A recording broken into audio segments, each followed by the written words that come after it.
দুই বাংলার শিল্প সংস্কৃতি নিয়ে চলমান বন্ধুত্বপূর্ণ সম্পর্কের মাঝেও সম্প্রতি ঘটে গেছে এক বিতর্কিত ঘটনা, যা ঘিরে সোশ্যাল মিডিয়ায় শুরু হয়েছে ব্যাপক আলোচনা এবং সমালোচনা।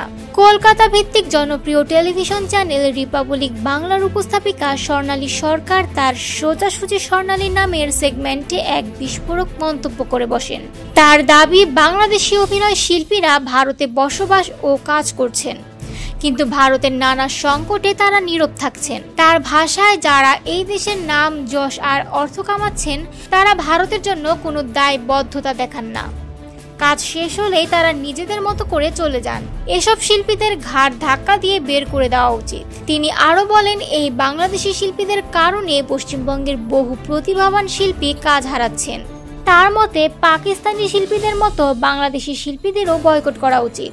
সবচেয়ে বিস্ময়কর বিষয় হলো, তিনি ভিডিওতে সরাসরি কয়েকজন বাংলাদেশি তারকার নাম উল্লেখ করেন।